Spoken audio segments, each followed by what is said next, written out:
المعلومات اللي بتجيلكوا بتدخل عندكم في الروم والرام، اعتبروها كده جوه ذهنكم زي الكمبيوتر كده، روم ورام.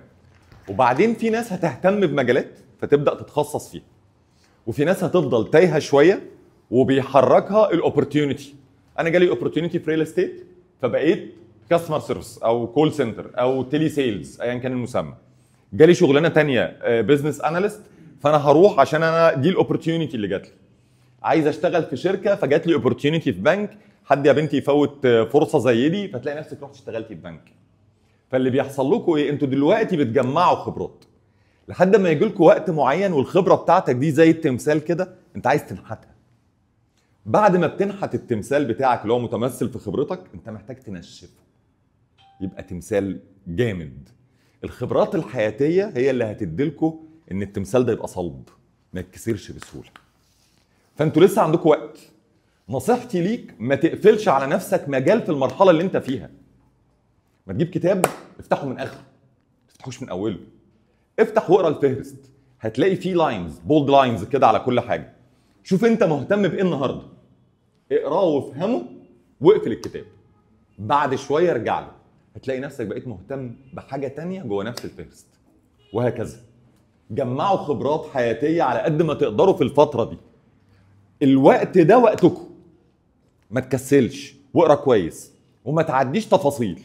قصه في الاخر، انت اللي في البكالوريوس منكم فاضلك سنه واقل، وهتواجه ترم وبعدين جيش وبعدين تواجه.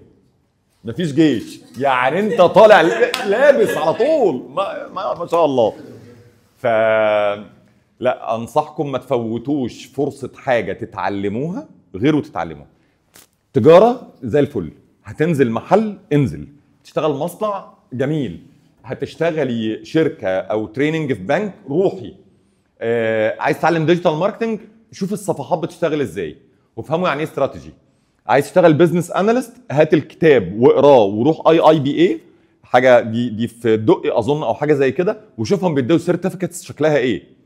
السيرتيفيكتس بتديلكم تقل لخبراتكم، فاهمني؟ يعني ناس كتير قوي دلوقتي معاها MBA، بس لما تقعد تتناقش مع حد فيهم ايه الفاليو اللي معاه الحقيقيه، لو معاه خبره كويسه لمده زمنيه كبيره بتلاقي لا فاهم وبيعرف يتكلم كويس. لو واخد MBA وهو ما اشتغلش خبره حياتيه وعمليه، لان هي اصلا ماجستير مهني، هي مش ماجستير اكاديمي، وهكذا.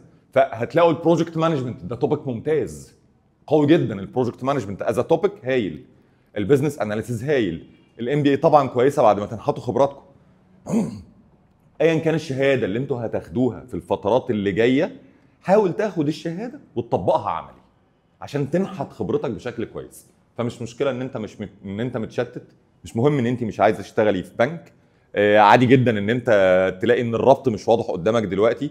كويس قوي ان انت لقيت ان الAI لسه الاوبورتيونيتيز بتاعتها مش واضحه قدامك، فانت هتروح للاناليسز. شكلك اناليست جاي سكه، شكلك جاي سكه، هجيبك ما تقلقش.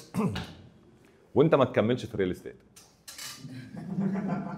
كملش، احرق بس ما تكمل.